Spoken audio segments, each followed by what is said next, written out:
Subscribe करें और bell दबाएं ताकि कोई खबर रह न जाए।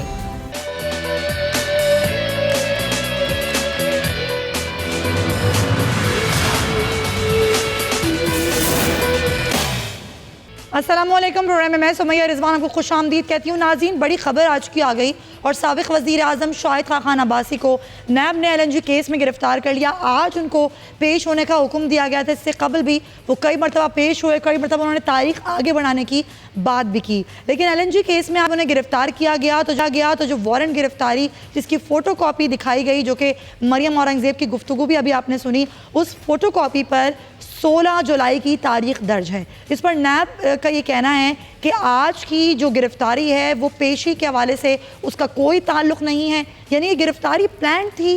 क्या गिरफ्तारी पहले ही होनी थी? क्योंकि आज आके अपोजिशन जो रहनुमा हैं उन्होंने प्रेस कॉन्फ्रेंस भी की और ख़ासतौर पर शहबाज शरीफ ने कहा कि इंतहाई भोंडे तरीके से ये गिरफ्तारी की गई है और ये गिरफ्तार करने का प्लान जो है वो हुकूमत का है कि तमाम जो अपोजिशन के रहनुमा हैं उनको डाल दो जेलों में। दूसरी गिरफ्तारी खबरें भी सामने आ रही हैं और साबिक़ वज़ीर ख़जाना मिफ्ता इस्माइल की वारंट गिरफ्तारी भी नैब ने जारी कर दिए हैं। उनकी भी शायद अभी हम शो कर रहे हैं और उनकी गिरफ्तारी की खबर भी सामने आ जाए। अलबत्ता LNG के हवाले से थोड़ी आपको मालूमात दे दूँ नाज़रीन, फिर मैं उनसे तारुफ़ करवा देती हूँ। ये 36 अरब 69 करोड़ 90 लाख रुपए मालियत के LNG केस है जिसमें शाहिद खान अब्बासी और साबिक़ वज़ीर ख़जाना मिफ्ता इस्माइल और 5 अफराद के नाम जो हैं वो ECL में डाल दिए गए थे। इससे कबल जब मार्च में समाअत हुई थी तो साबिक़ वज़ीर आज़म शाहिद खान अब्बासी इस केस में पेश भी हुए थे और शाहिद खान ने इसी केस में कोई भी किसी भी अदालत से हिफाजत ज़मानत हासिल नहीं की थी। जब शाहिद खान अब्बासी मुस्लिम लीग नून के दौर में वज़ीर पेट्रोलियम की हैसियत से काम कर रहे थे तो उन्होंने कतर के साथ LNG का मुआहिदा किया था और 220 अरब रुपए का एक ठेका दिया था। इस पर कहा गया कि मनपसंद कंपनी को ये ठेका दिया गया था और ये भी इल्ज़ाम है उनके ऊपर कि वो इस ठेके में ख़ुद भी हिस्सेदार हैं। अलबत्ता मुस्लिम लीग नून की हुकूमत ने कहा कि हमने कतर के साथ ये LNG का मुआहिदा करके तकरीबन 600 मिलियन जो हैं वो 600 मिलियन डॉलर बचा लिए हैं। उन पर यह भी इल्ज़ाम है कि उन्होंने ये जो ठेका दिया ये एक मनपसंद कंपनी को भी दिया और 15 बरस का ठेका देने से कौमी ख़जाने को अरबों रुपए का नुकसान पहुँचा। अब ज़ाहिर है कि केस इन पर चलेगा, इसका अब तहक़ीक़ात भी होंगी और मज़ीद जो अफराद हैं उनसे भी तहक़ीक़ात की जाएंगी। लेकिन ज़ाहिर है जमातें ख़ासतौर पर अपोजिशन की जमातें इस तमाम तर गिरफ्तारियों को किस तरीके से देख रही हैं। हमारे साथ इस वक्त मौजूद हैं निसार खोड़ो साहब, पाकिस्तान पीपल्स पार्टी के सीनियर रहनुमा हैं, आपका बहुत शुक्रिया, और दीगर मेहमान हमें आगे जाके ज्वाइन कर लेंगे। खोड़ो साहब, ज़ाहिर पाकिस्तान पीपल्स पार्टी भी कई केसेस भुगत रही है, ख़ुद आसिफ अली ज़रदारी साहब भी जेल में हैं। अब ऐसी सूरत हाल में जब भी कोई गिरफ्तारी होती है तो अपोजिशन कहती है कि इंतकाम का निशाना बनाया जा रहा है अपोजिशन को, लेकिन ये केसेस अभी के नहीं हैं, केसेस पहले के बने हुए हैं और इन तमाम तर केसेस में अब गिरफ्तारियाँ हो रही हैं। आज की खान अब्बासी गिरफ्तारी को कैसे देखती है पीपल्स पार्टी?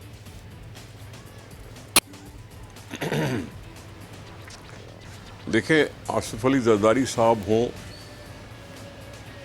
या दूसरे हों या आज शाहिद खान अब्बासी साहब हों, जिस तरीके से गिरफ्तारी हो रही है वो सवाल उठा रही है। आसिफ अली ज़रदारी साहब ने कभी किस केस से अवॉइड नहीं किया, हर दफ़ा केस की पेशी पर पहुँचे, इस मुल्क में थे, उनका पासपोर्ट भी हुकाम के पास है, वो मुल्क से बाहर भी नहीं जा सकते थे, ECL पर भी नाम था। शाहिद खान अब्बासी साहब का भी वही तरीका है, ये अपने पास बुला के उसको गिरफ़्तार करना, ये एक और कायराना किस्म का इक़दाम कहलाता है। आप जाते हो पेशी पर और पता चलता है कि आप अरेस्ट हो गए। इसको कंडेम करने के अलावा कुछ नहीं कह सकते क्योंकि हुकूमत पूरी तरह से खुल के सामने आ रही है कि वो एक फैशिस्ट हुकूमत बनती जा रही है। ये फैशिज़्म जिसमें अपोजिशन को दबाव डाल के उसको चुप कराना, अपनी नाकामी पर पर्दा डालने की नाकाम कोशिश है। ये जो अपनी हुकूमत की जो इल परफॉर्मेंस है उस पर लोग बोलने से बाज नहीं आएंगे। शाहिद खान अब्बासी साहब भी किसी तकलीफ़ से गुज़र सकते हैं, ज़रदारी साहब भी खुले हंसमुख होकर अपने हाई कोर्ट से अपनी जो ज़मानतों की दरख्वास्तें दी हुई थी वो उसने खुद विड्रॉ कर ली कि जी मुझे ज़मानत नहीं चाहिए, आप मुझे भले जेल में डालते रहो। ये सारी चीज़ें जो हैं वो खुल के हुकूमत की अयारी दिखाती है। ठीक। और क्या कह सकता हूँ कि इस तरह से करने से होगा हासिल कुछ नहीं। इमरान खान की खुद सुबकी होगी, इमरान खान के वज़ीर खुद बयानात देकर गिरफ्तारियों की जब वो हिमायत करते हैं या गिरफ्तारियों के साथ ताल्लुक़ दिखाते हैं तो फिर ये हुकूमत के दावेदार हैं कि जी इदारे आज़ाद काम कर रहे हैं। ठीक ठीक, बिल्कुल सही। मुस्लिम लीग नून की नुमाइंदगी करें निसार चीमा साहब हमें ज्वाइन कर चुके हैं। चीमा साहब आपका भी बहुत शुक्रिया। चीमा साहब, कल बोल्ड से जब गुफ्तगू की खान अब्बासी साहब ने तो उनका ये कहना था कि मुझे जल्दी गिरफ्तार कर लिया जाएगा, तो इस बात का इल्म उनको पहले से था कि उन्हें गिरफ्तार किया जाएगा? देखिए, ये हुकूमत के जो करतूत हैं, उनके अज़ाइम हैं, उनकी हरकतें जो हैं, वो उससे तो बिल्कुल साफ ज़ाहिर था। वो देखें, ये तो इनकी ख्वाहिश ये है, जिस तरह वो जो है ना कि चली है रस्म के कोई ना सर उठा के चले। इन्होंने फ़ैसला कर लिया हुआ है, चूँकि परफॉर्मेंस इनकी कोई नहीं है, चूँकि डिलीवर नहीं कर सके, आवाम का जीना इन्होंने दोबर कर दिया है, आवाम के ऊपर यके बाद दीगरे महंगाई के ऐसे बम इन्होंने गिराए हैं कि गरीब आदमी, एक तरफ मतवस्त तबके का आदमी जो है उसके लिए भी 2 वक्त का खाना जो है उसका इंतज़ाम करना मुश्किल हो गया है, घर का खर्चा चलाना मुमकिन नहीं रहा। अब ये है कि चूँकि डिलीवर कर नहीं पा रहे, अब ये कि सारा इनका जो गुस्सा है वो अपोजिशन। चलें, ये बात तो आपकी सही है कि डिलीवर नहीं कर पा रहे, लेकिन इन केसेस से तो आप इनकार नहीं कर सकते ना। ये केसेस तो अपनी जगह मौजूद हैं, इनकी इंक्वायरी भी होना बाकी है। अगर 220 अरब रुपए का ठेका दिया आपने, LNG मुआहिदा किया कतर के साथ और अपनी मनपसंद कंपनी को ठेका दिया, और फिर ये भी इल्ज़ाम है कि आप इसमें खुद हिस्सेदार थे, तो आपको ये साबित तो करना पड़ेगा ना।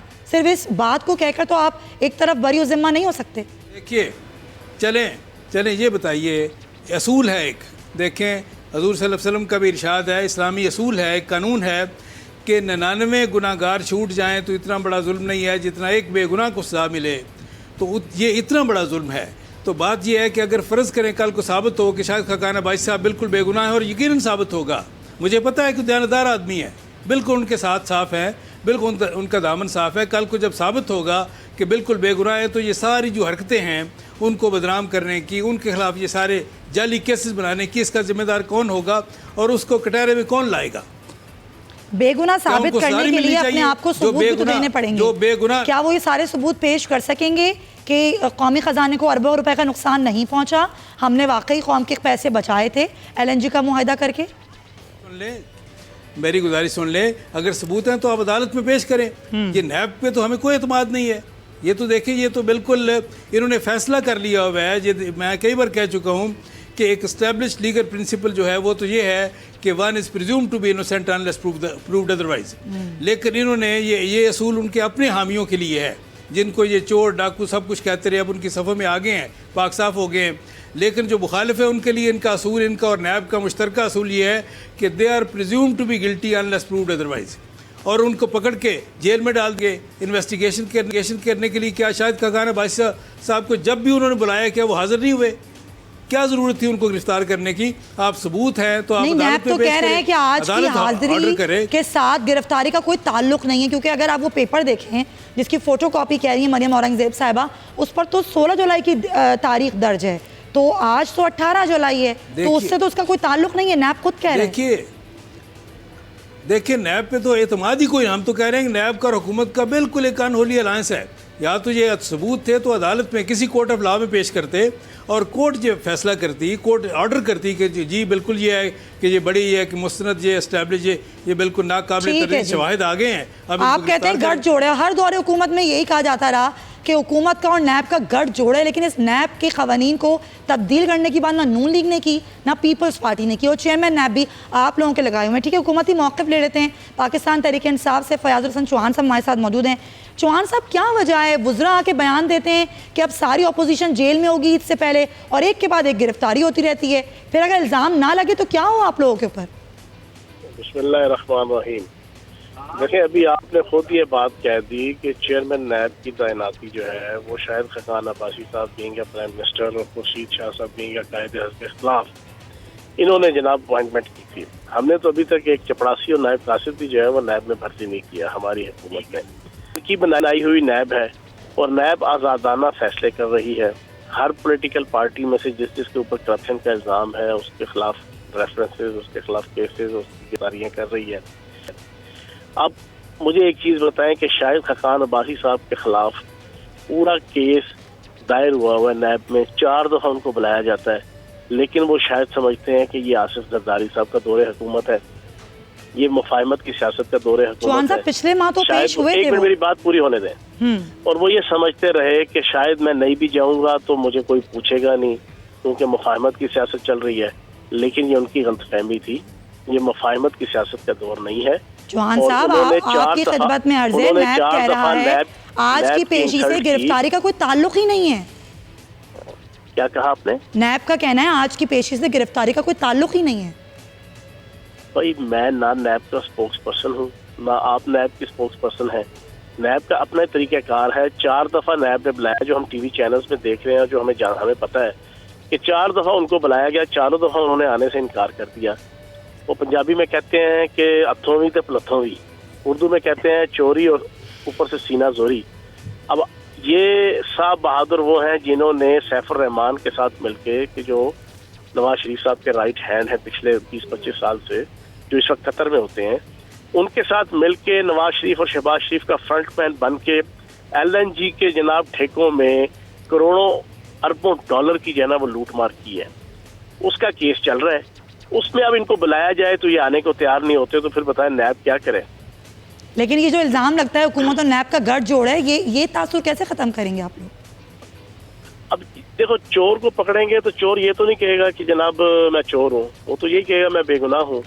डाकू को पकड़ेंगे तो डाकू ये तो नहीं कहेगा कि मैं डाकू हूँ। लेकिन अभी साबित तो नहीं हुआ ना उन पे कि वो चोर हैं, अभी साबित तो नहीं हुआ। पाकिस्तान नहीं, दुनिया के किसी मुल्क में चले जाएं, तरक्की याफ्ता मुल्क में भी चले जाएं, अमेरिका, यूरोप में, वहां पे भी आप किसी मुजरिम को पकड़ेंगे, किसी चोर डाकू को पकड़ेंगे, किसी नौसरबाज को पकड़ेंगे, तो वो शुरू में यही कहेगा कि जनाब मैं तो बिल्कुल साधु हूँ, मैं तो बड़ा शरीफ आदमी हूँ, मैंने तो जिंदगी में कभी कोई गुनाह कोई जुर्म किया ही नहीं। लेकिन जब साथ साथ इन्वेस्टिगेशन होती है, प्रोसिक्यूशन होती है, केस चलता है, तो चीजें सारी सामने आ जाती हैं, कौन साधु है कौन नहीं है।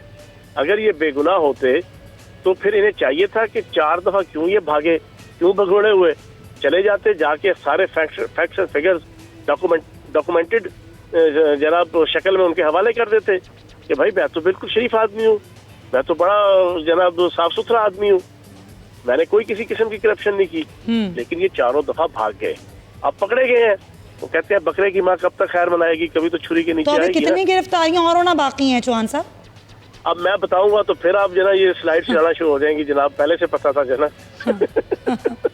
नहीं, मैं तो सवाल कर रही हूँ, बहुत ही मासूम सा। बात ये है, मैंने आज से 10 महीने पहले मिनिस्टर बनने के बाद पहला जनाब मैंने जब पेपर दिया था तो मैंने कहा था कि एहतसाब का कद्दू कटेगा तो सब में बटेगा।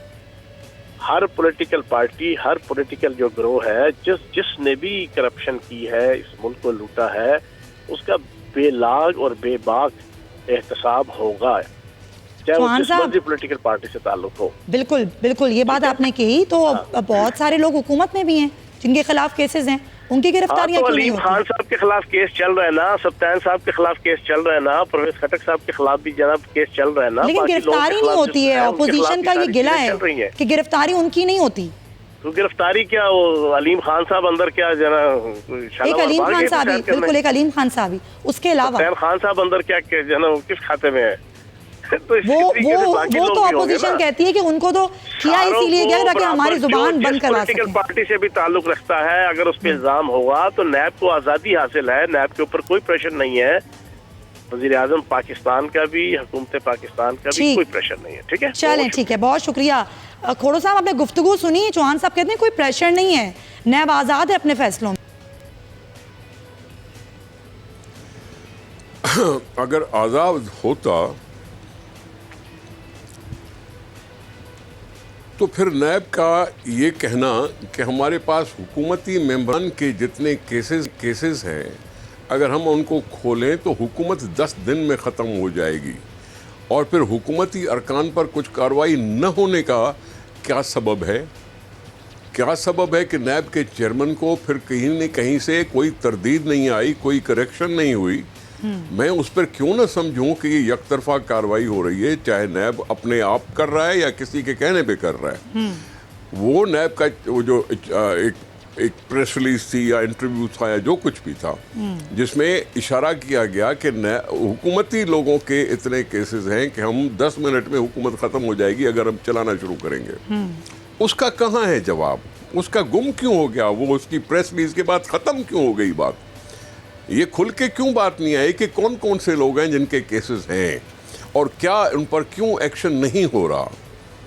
ये सवाल तो पर्टिनेंट है ना, इसको पर्दादारी क्यों हो रही है? मुझे समझ में ये नहीं आती बात। जो साहब बैठे हैं तहरीक इंसाफ के, उनसे ही पूछ लिया जाए कि वो बता दें कि उनके अपने हुकूमती अरकान के कितने लोगों पर है।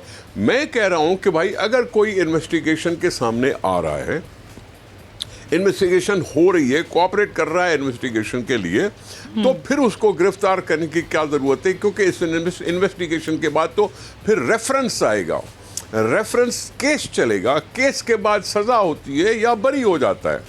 तो ये जब सारा कुछ इस मुल्क में मौजूद है लोग, तो फिर उनको इस तरह से करने का क्या तुक क्या है जब कोऑपरेट कर रहे हो इंक्वायरी के साथ या इन्वेस्टिगेशन के साथ? सही।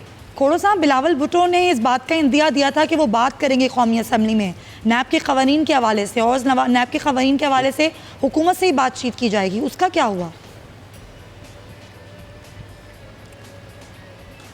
नहीं, ये तो हुकूमत कभी कहती है कि जी नैब के कानून को थोड़ी सी तरमीम करने का सोच रहे हैं, तो वो आती क्यों नहीं है? ले आए भले कानून, ले आए कानून असेंबली में। नैब के चेयरमैन ने तो वैसे ही धमकी दे दी है, हो सकता है हमारी वजह से नहीं, अपने लोगों की वजह से अब तरमीम ले आए। अच्छा, तो अगर वो तरमीम लानी पड़ेगी ना। तरामीम के हवाले से पाकिस्तान पीपल्स पार्टी अपनी आवाज़ उठाएगी कौमी असम्बली में? मैं गुजारिश ये कर रहा हूं कि नैब ने ये सोच रखा है कि जिसको हम पकड़ें वो गिल्टी है जब तक वो अपने आप को मासूम न जाहिर करे। दुनिया का कानून है कि सब मासूम है जब तक उन पर जुर्म साबित न हो जाए। दुनिया में कुछ और चल रहा है, इस नैब के कानून में कुछ और चल रहा है। ये उल्टा चल रहा है कि ये जो पकड़ा जाए उसको गुनाहगार समझो जब तक वो अपने आप की सफाई दे के बाहर निकले, बाहर ना निकल जाए। लेकिन दुनिया ये मानती है कि भाई हर एक मासूम है जब तक उस पर फर्द जुर्म लगे और साबित हो जाए। बिल्कुल सही, बिल्कुल सही पॉइंट टेकन। निसार चीमा साहब, अभी मिफ्ता इस्माइल साहब के भी वारंट गिरफ्तारी जारी हो गए। जी जी खोड़ो साहब, कंप्लीट कीजिएगा।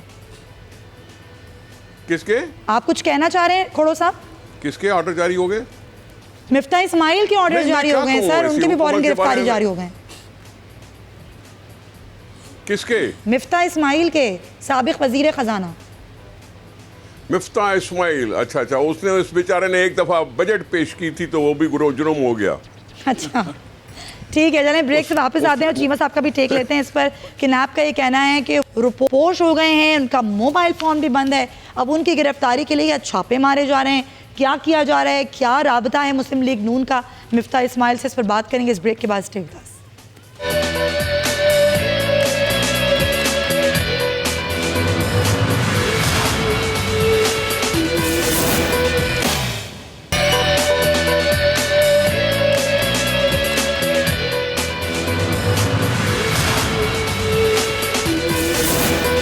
Welcome back to the show. Cheema साहब, अभी हम ये प्रोग्राम कर रहे हैं तो ये खबर भी सामने आ रही है कि नैब की टीम पहुंच चुकी है, मिफ्ता इस्माइल के घर के बाहर मौजूद है उनको गिरफ्तार करने के लिए। यही बात मैं कहती हुई अभी ब्रेक पर भी गई थी, क्या कहेंगे आप?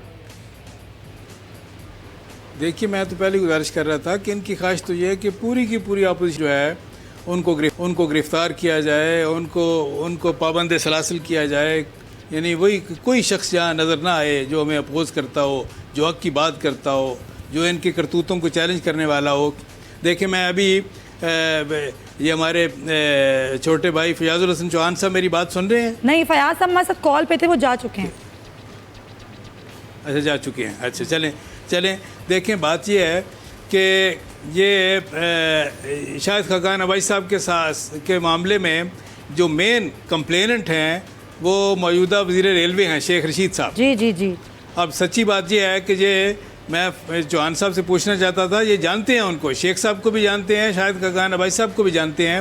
आई एम श्योर कि ये भी अगर जज हों तो ये भी कार्रवाई शेख रशीद साहब के ख़िलाफ़ करें बजाय इसके कि वो जो है उनके ख़िलाफ़ कोई कार्रवाई करें शाहिद खाकान अब्बासी के मामले में। सारे दुनिया को पता है कि वो एक शरीफ आदमी है, उसके हाथ साफ़ हैं, दामन साफ़ है। और देखें, इन्होंने जो जिस तरह मैं फिर गुजारिश करूंगा, जिस तरह खोड़ू साहब भी कह रहे थे कि चूँकि परफॉर्म नहीं कर सके, चूँकि डिलीवर नहीं कर सके, अवाम झोलियाँ उठा उठा के दुआएं कर रहे हैं कि या अल्लाह इस नए पाकिस्तान से निजात दिला और हमें हमारा पुराना पाकिस्तान लौटा दे। सही। तो ये तो लोगों की अटेंशन डाइवर्ट करने के लिए और अपने करतूतों पे पर्दा डालने के लिए कोई और चीज़ ज़हन में नहीं आती, चूँकि ना कोई टीम है, ना कोई तजुर्बा है, ना कोई प्रोग्राम है, ना पॉलिसी है, ना प्लानिंग है, कोई विजन नहीं है। अपोजिशन को दीवार से लगा दो, ये जो महंगाई पर पर्दा डालने के लिए अगर हुकूमत अपोजिशन के लोगों को गिरफ्तार करवा रही है, तो अपोजिशन का एहतजाज और इंतकाम, क्या हुआ? ये देखें दो हथियार हैं, झूठ और इंतकाम। झूठे इल्जामात लगाते जाओ और अपोजिशन को पकड़ के बस ये जेलों में बंद करते जाओ, ये है सारी इनकी पॉलिसी। नहीं तो एहतजाज करने लगे थे, आपको एहतजाज का क्या हुआ? नहीं, एहतजाज तो देखिए पूरी कौम सरापा एहतजाज है। आप देखें चंद दिन पहले पूरे मुल्क में जिस तरह की हड़ताल हुई है, ताजरों ने की है। हाँ, बिल्कुल। और सिर्फ ताजर नहीं, और हर तबका तंग है, आपको पता है, हर तबका, सिर्फ ताजर नहीं, दुकानदार सारे तंग है, तनख्वाहदार तबका तंग है, किसान तंग है, मजदूर तंग है, हर तबका तंग है। और ये है कि पूरी कौम इस वक्त सरापा एहतजाज है। वो तो काल के मुंतज़िर है अवाम कि हमें कोई काल दी जाए और हम बाहर निकले और इस जालिम हुकूमत से निजात हासिल करें। ठीक और है। मैं आपको बता दूं कि देखिए कुफर की हुकूमत, जिस तरह हज़रत अली का कौल है कि कुफर की हुकूमत रह सकती है, जुल्म की हुकूमत नहीं रह सकती। इन्होंने तो आवाम के साथ जो जुल्म किया है और जो अपोजिशन के साथ कर रहे हैं, इसका तो कोई हमारी तारीख में इसके मिसाल नहीं मिलती जी। कोड़ो साहब, ये पाकिस्तान पीपल्स पार्टी का क्या हिकमत अमली है एहतजाज के हवाले से? क्योंकि मौलाना साहब ने तो आज प्रेस कॉन्फ्रेंस में कह दिया कि 25 जुलाई को यौम सियाह मनाएंगे, उसके बाद फिर हम तो एहतजाज करेंगे। अब बाकी जमातों से ही मुशावरत कर रहे हैं। पीपल्स पार्टी की क्या हिकमत अमली है? एहतजाज कब करने जा रहे हैं? देखें, पीपल्स पार्टी एपीसी का हिस्सा है। एपीसी ने कलेक्टिव फैसला किया है कि 25 तारीख को हम यौम एहतजाज के तौर पर मनाएंगे, ब्लैक डे मनाएंगे, और सूबाई हेडक्वार्टर्स में हम पब्लिक मोबिलाइजेशन के लिहाज से इज्तिमा लगाएंगे। सही। ये फ़िलहाल ये फैसला है। हम अपने तौर पर एहतजाज और मोबिलाइजेशन में मसरूफ़ हैं। अच्छा। हर जगह जरदारी साहब की इस गिरफ्तारी के ख़िलाफ़ एहतजाज भी हुआ। अच्छा। महंगाई के ख़िलाफ़ हमने रैलीज़ भी निकाली। बिलावल साहब का आपने खुद ही देखा कि मुख्तलिफ़ जलसों से खिताब करते हुए सक्खर से पंजाब तक उन्होंने रैली निकाली ताज़ा। हर जगह उसका एक खैर मकदम होता है, हर जगह उसकी लबैक की जाती है उस पर। ये हम पब्लिक मोबिलाइजेशन के दौर से अभी गुजर रहे हैं। अच्छा। और इसको आगे जाके किसी हतमी नतीजे तक पहुंचाने में कुछ टाइम ज़रूर लगेगा, लेकिन हम हैं उसी ट्रैक पे। तो खोड़ साहब, इस्लामाबाद लेकिन मेरी बात का कोई जवाब क्यों नहीं दे? देखें, वो सारा इकट्ठा फैसला होगा, पीपल्स पार्टी का वाहिद फैसला नहीं होगा। क्योंकि हम हिस्सा हैं एपीसी के, तो हमें जाहिर है और लोगों के साथ मिलकर फैसले का हिस्सा बनना है। अगर फाइनली फैसला हुआ कि जी इस्लामाबाद को लॉकडाउन करना है, तो हम उस पर भी अपनी कंट्रीब्यूशन देंगे, और क्यों नहीं देंगे। हम तो हैं इस हुकूमत के ख़िलाफ़, हम हैं हुकूमत के ख़िलाफ़ कि वो अपनी नाकामियों का जवाब तक भी नहीं दे रहे। मेरा सवाल है पुराना, ये डॉलर के लिए जो उन्होंने आज़ाद किया, तो फिर हुकूमत ने ये क्यों कहा कि डॉलर ज़ख़ीरा हो रहा है? डॉलर ज़ख़ीरा कौन कर रहा है और किस किस के घर पे छापे लगे, किस किस से कितने डॉलर इकट्ठे किए गए, वो कौम के सामने क्यों नहीं ला रहे? वो तो कोई खबर सामने नहीं आई। नैब चेयरमैन का ये इंटरव्यू, उसका जवाब क्यों? वो खबर तो सामने नहीं आई। सॉरी, छापों की खबर मैं वही कह रहा हूँ नहीं ना आई कि उन्होंने खुद ही कहा था कि क्या सामने है सर, उसी खबर के तनाजुर में कह रही हूँ, छापों के हवाले से कोई पेशरफ सामने नहीं आई। हाँ, कोई सामने नहीं है। मैंने भी यही कहा कि भाई ये सारी चीज़ें जो हुई इस मुल्क में, जहाँ डॉलर 162 तक भी चला जाता है और मुझे नहीं मालूम कहाँ जाके रुकेगा, लेकिन मैं कह रहा हूँ ये ज़ख़ीरा हो कौन रहा है, कर कौन रहा है, किसको कमाई दी जा रही है, किसको छुट्टी दी गई है कि डॉलर को आर्टिफिशियली इतना महंगा कर दो कि सारी एक्सपोर्ट पे हो जाए, सारी इंपोर्ट पे हमारा बिल बढ़ जाए, हम पर कर्जा बढ़ जाए, हम पर सब कुछ हो जाए। ये कर कौन रहा है और क्यों हो रहा है? हुकूमत इसका जवाब क्यों नहीं दे रही? ठीक है जी। किस वजह से दे रही है? मनी लॉन्ड्रिंग, और जवाब दिया इमरान खान ने, क्या जवाब दिया? क्योंकि मनी लॉन्ड्रिंग हुई है इसलिए ये डॉलर बढ़ गया। अरे मनी लॉन्ड्रिंग अगर हुई भी है, तो तुम्हारे दौर से पहले हुई है। तो तुम जब आए थे तब इतना डॉलर सस्ता था, तो अब इतना महंगा क्यों हो गया? महंगाई तो तुमने की, महंगाई तो इमरान खान की हुकूमत में हुई। ये डॉलर का रेट जो इतना आसमान से छू रहा है, वो तुम्हारे हुकूमत में हुआ। उसमें तुम्हारी नाकामी है कि तुम उनको पकड़ नहीं सके, तुम उनका नाम जाहिर नहीं कर सके, तुमने कमाने दिया, तुमने हिस्सा लिया। Point taken. पॉइंट है कि अब चेयरमैन सेनेट की तब्दीली का भी मामला है। ज़ाहिर है उस पर सादिक संजरानी साहब ने कह दिया है कि मैं सेनेट का इजलास नहीं बुलाऊंगा। अपोजिशन की रिक्वेजिशन पर उन्होंने अपोजिशन अरकान को अब ख़त भी लिख दिया है। अब अपोजिशन का क्या हिकमत अमली है चीमा साहब? संजरानी साहब सरगर्म हो गए हैं, कुछ ये खबरें भी सामने आई हैं अंदरूनी ज़राए से कि जी अदम एतमाद की तहरीक जो है अपोजिशन वापस ले लेगी संजरानी साहब के खिलाफ। रिक्वेजिशन देखिए बात यह है का कि ये कॉन्स्टिट्यूशनल तो हक है। देखिए जमहूरियत का ये हुस्न है, जमहूरियत तकाजा है और जमहूरियत का ये की एक रिक्वायरमेंट है कि जिसकी भी ऐवान में अक्सरियत है वो ऐवान का सरबराह जो है वो उसी पार्टी का होगा। अब जाहिर है कि सबको नज़र आ कि अद्दी एतबार से अपोजिशन की अक्सरियत है सेनेट में, इस वजह से अगर उनकी ख्वाहिश है अपोजिशन की, और ये जायज़ ख्वाहिश है, जमहूरी ख्वाहिश है, जमहूरी तकाजा है कि चेयरमैन उनका हो, इसमें कोई गैर जमहूरी बात नहीं है। और दूसरी बात यह है कि उनका तो देखें एक फितरी उनका एक अंदाज़ा है और बिल्कुल हक़ाइक़ पे मबनी है कि वो जो है वो अद्दी अक्सरियत है, इसलिए चेयरमैन उनका आ जाएगा। लेकिन अगर हुकूमत समझती है कि वो नहीं ला सकेंगे तो इसका मतलब यह है कि हुकूमत को अपनी जो हॉर्स ट्रेडिंग की स्किल्स हैं उन पर भरोसा है, अपोजिशन को अपनी अद्दी अक्सरियत पे भरोसा है और हुकूमत को हॉर्स ट्रेडिंग की स्किल्स उनकी जो हैं उस पर भरोसा है। वैसे ये है कि मैं गुजारिश करूं कि ये स्टेज भी नहीं आनी थी। अगर मैं बिल्कुल वाज़ेह तौर पे कहता हूं कि इसकी भी जिम्मेदारी जो है बुनियादी तौर पे PTI और बिलखसूस इमरान खान की तंग नज़री पे है।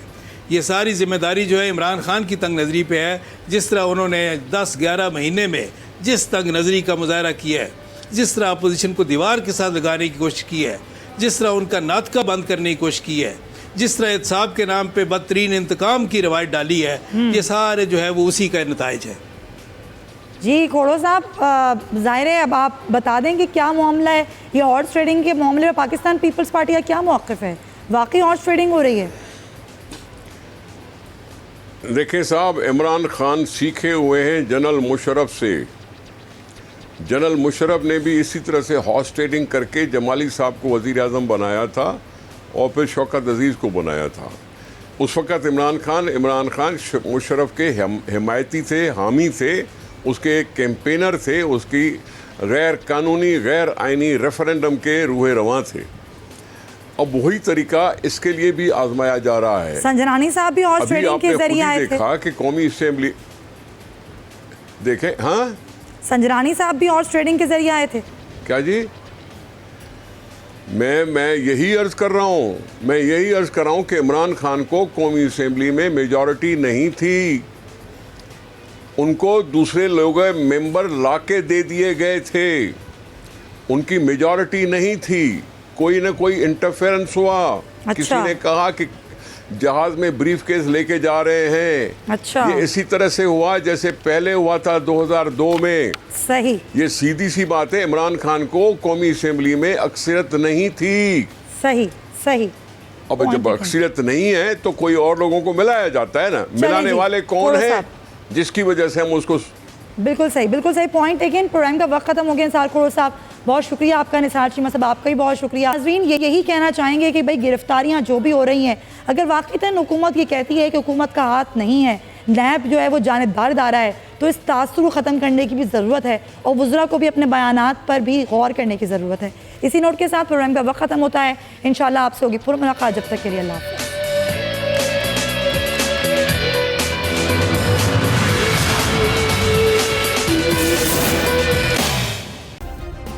सब्सक्राइब करें और बेल दबाएं ताकि कोई खबर रह न जाए।